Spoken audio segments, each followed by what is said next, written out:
کی سنت کی اتباع کرنا وہ بھی منزل ہے. تو منزل خواہ کوئی ہو اس تک پہنچا ہی صرف ایک صورت میں جا سکتا ہے کہ راستے میں آنے والی رکاوٹوں کو ہم اگنور کر کے ان کو سرکموینٹ کر کے آگے بڑھتے چلے جائیں تو ہی منزل پر پہنچتے ہیں. اگر ہم رکاوٹوں سے ڈر گئے تو کبھی منزل نہیں ملتی ہمیں. یعنی رکاوٹوں سے، راستے کے پتھروں سے ڈرنا نہیں چاہیے. کیا سیلف لیسنس کا سفر اللہ کا قرب حاصل کرنے کا سفر ہے؟ اس پر بات کریں گے ایک بریک کے بعد. آپ ہمارے ساتھ رہیے گا.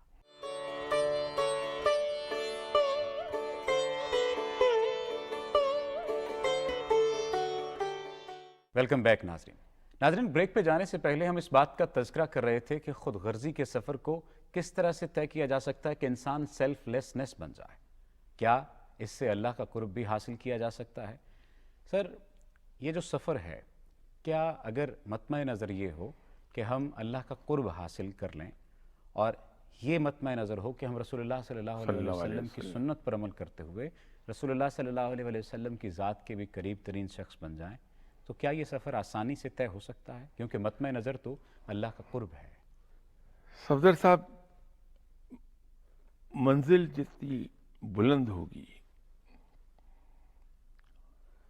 رکاوٹیں اتنی ہی شدید ہوں گی اور اتنی ہی شدت کی محنت درکار ہوگی، اتنی ہی بڑی قربانی چاہیے ہوگی. تو یہ جو دو آپ نے آبجیکٹ دیے کہ یہ آبجیکٹیو ہمارے یہ ہونے چاہیے، اگر یہ آبجیکٹیو ہم سیٹ کر لیں کہ اللہ کا قرب حاصل ہو جائے، آپ صلی اللہ علیہ وسلم کی خوشنودی حاصل ہو جائے، بہت بڑے آبجیکٹیو ہیں. تو ان تک پہنچنے کے لیے راستہ بھی لمبا ہوگا اور رکاوٹیں بھی بے پناہ آئیں گی، محنت زیادہ لگے گی. تو جب ہم اتنا بڑا ٹارگیٹ اپنے لیے سیٹ کر لیتے ہیں، اتنا اونچا آبجیکٹیو سیٹ کرتے ہیں اپنے لیے، تو پھر ہمیں یہ بھی تسلیم کر لینا چاہیے اسے کہ اس پر وقت بھی زیادہ لگے گا اور محنت بھی زیادہ لگے گی اور رکاوٹیں بھی اس میں اتنی ہی شدت سے آئیں گی. تو جب ہم مینٹلی ایک چیز کو تسلیم کر لیتے ہیں پھر ہمیں وہ دقتیں کوئی زیادہ محسوس نہیں ہوتی. تو یہ جو بات کہی جاتی ہے کہ ہم اگر اللہ کی طرف ایک قدم بڑھاتے ہیں تو اللہ 70 قدم ہماری طرف، چاہے یہ بات محاورتاً یا مثال کے طور پر کہی جاتی ہو، اللہ تعالیٰ ہمارے لیے آسانی کر دیتے ہیں. ہمیں اپنے راستے کا جب وہ مسافر بناتے ہیں تو اس طرح سے آسانیاں بھی ہوتی ہیں. تو یہ جو سفر ہے اس میں عبادات کا کتنا کردار ہے، تسبیحات کا کتنا کردار ہے، قرآن پاک کی تلاوت کا کتنا کردار ہے؟ بہت بڑا کردار ہے. عبادات جب تک ہم نہیں کرتے ہم پائس نہیں ہوتے، اور عبادات ہمیں حوصلہ دیتی ہیں ان سنگلاخ راہوں پر چلنے کے لیے. یہ جو اتنی سخت راہیں ہیں وہ ہمیں حوصلہ دیتی ہیں، اس سے ہمیں ٹریننگ ہوتی ہے. تو عبادات تو بنیادی شرط ہے کہ ہم رب کے حضور کتنا جھکتے ہیں اور کس ذوق و شوق سے جھکتے ہیں. سب سے زیادہ امپورٹنٹ پوائنٹ اس میں یہ ہے کہ ہم رب کے حضور کس ذوق و شوق سے جھکتے ہیں. جتنی زیادہ محبت ہوگی اللہ کے سامنے جھکنے میں اتنی ہی جلدی ہم اپنے منزل کو پہنچیں گے. تو عبادات تو بنیادی شرط ہے. کیا اس کی کوئی میئرمنٹ ہے، کوئی معیار ہے کہ اتنا ذوق و شوق ہونا چاہیے؟ یہ پرسن ٹو پرسن ویری کرتا ہے، انڈیویجول ٹو انڈیویجول ویری کرتا ہے. اور کہاں پہ ریٹ کیا جا سکتا ہے کہ ہم یہ جو سفر طے کر رہے ہیں خود غرضی سے سیلف لیسنس تک کا، اس میں ہمیں اللہ سبحانہ و تعالیٰ کی یہ عبادات اس حد تک معاون ثابت ہو رہی ہیں اور ہمارا جو ذوق و شوق ہے یہ اس قدر پائیدار ہے، یہ اتنا خالص ہے؟ دیکھیے، یہ فیصلہ تو رب کا ہے کہ جو آدمی اس کے حضور جھک رہا ہے اس میں اخلاص کتنا ہے بھی یا نہیں ہے. اس لیے کہ یہ صرف اور صرف رب ہے جو دلوں کے حال جانتا ہے، اور کوئی کسی کے دلوں کے حال سے واقف نہیں ہوتا. تو یہ صرف رب ہی فیصلہ کرے گا. اسی لیے میں ایک عرض کیا کرتا ہوں کہ ہم کسی کے بارے میں یہ ججمنٹ نہیں دے سکتے کہ یہ نیک ہے اور یہ بد ہے. یہ فیصلہ رب کا ہے. یہ فیصلہ بھی صرف اور صرف رب کا ہے کہ کون جنت میں جائے گا، کون جہنم میں جائے گا. یہ وہ فیصلے ہیں جو رب کو کرنے ہیں، اس لیے کہ وہ دلوں کے حال کو جانتا ہے. ہم انسان دلوں کے حال کو نہیں جانتے، ہم صرف اور صرف ظاہر کو دیکھ رہے ہیں. اسی طرح یہ ذوق شوق جس کا اظہار ہم کر رہے ہیں وہ کتنا سچ ہے یہ بھی صرف رب جانے گا، کوئی انسان نہیں جان پائے گا. تو اس کو ہم کسی بھی یارڈ سٹک سے معیار نہیں کر سکتے. آج تک اس کی کوئی یارڈ سٹک دریافت نہیں ہوئی. یہ بندے اور رب تعالیٰ کے درمیان کا معاملہ ہے اور اس پہ کوئی دوسرا بول نہیں سکتا.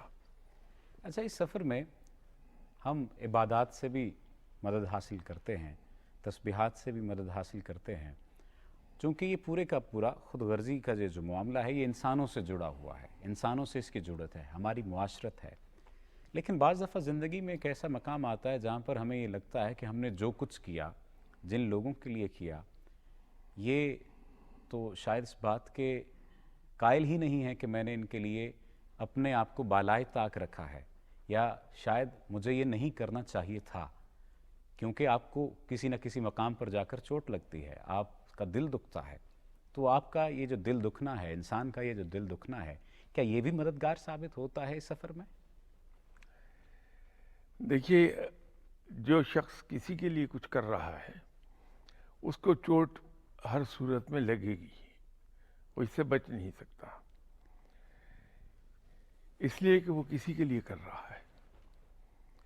اور جو شخص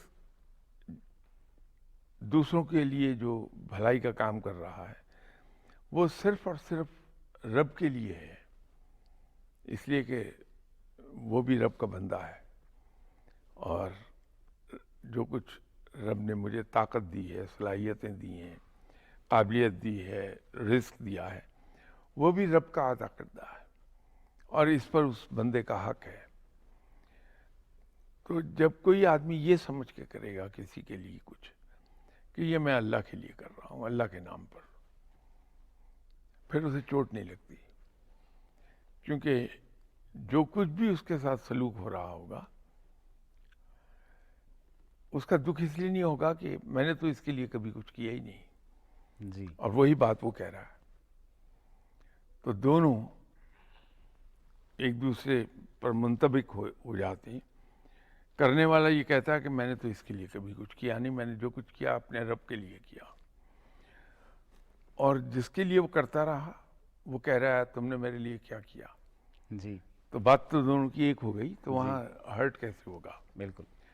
تو جو لوگ صرف اور صرف رب کے لیے کرتے ہیں، فقیر آدمی کے یہاں کبھی جائیے، درویش کے یہاں،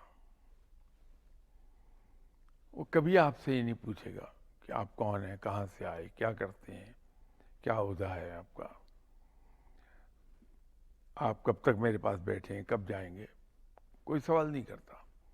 آپ جائیے اور اس کے بعد جو کچھ میسر ہے بڑی خوشی کے ساتھ آپ کے سامنے رکھ دے گا کہ صاحب بسم اللہ کیجیے. کبھی سوال نہیں پوچھے گا. آپ خود بتا دیں تو اور بات ہے، لیکن جب آپ اسے بتا رہے ہوں گے اپنے بارے میں تو کبھی اس کے فیس کو دیکھیے، وہاں ایک عجیب سی لاتعلقی نظر آئے گی، ایز اف وہ سن نہیں رہا. اس لیے کہ اس کے لیے تو آپ کی حیثیت صرف ایک حیثیت ہے، جسٹ ون، کہ آپ اسی رب کے بندے ہیں جس رب اللہ کا اکبر۔ بندہ وہ خود ہے. اللہ اکبر۔ وہ ایک رشتہ ہے اس کا، اور وہ اپنے رب کے ایک بندے کی حیثیت سے آپ کی خدمت کر رہا ہے. اٹھ کے جاتے ہوئے آپ اسے جو چاہے برا بھلا کہہ دیجئے، وہ ہنستا رہے گا آگے سے. تو یہ معاملہ اس وقت صحیح ہوتا ہے جب ہم دوسروں کی خدمت اس لیے کرتے ہیں کہ وہ ہمارے رب کا بندہ ہے. اس کا رب بھی وہی ہے جو میرا رب ہے. تو میں اس کے لیے جو کچھ کر رہا ہوں میں اس رشتے سے کر رہا ہوں. تو اب نہ اس کا کوئی آپ پر احسان رہا، نہ اس کو یہ یاد رہے گا کہ آپ تشریف لائے تھے. اس لیے درویش لوگوں کے پاس جب آپ جاتے ہیں تو وہ آپ کو عام طور پر نہیں پہچان پاتے، اس لیے کہ انہوں نے آپ کو رجسٹر ہی نہیں کیا ہوتا. ان کے لیے تو آپ اللہ کا ایک بندہ تھے جو آئے اور چلے گئے، بات ختم ہو گئی. ہاں جب آپ 2 4 6 مرتبہ مسلسل جائیں گے تو پھر اس کی یادداشت پہ آپ امپرنٹ ہو جائیں گے، تو یوں پہچاننے لگے گا کہ آپ پہلے تشریف لائے تھے. ایمان یہ ہونا چاہیے کہ آپ کا رب آپ کی سنے گا. آپ دعا مانگیں اس یقین کے ساتھ کہ وہ آپ کا رب ہے اور آپ کی تمام تر دعائیں سنتا ہے، قبول کرتا ہے. اپنے میزبان کو دیجیے اجازت، اللہ نے کے بعد.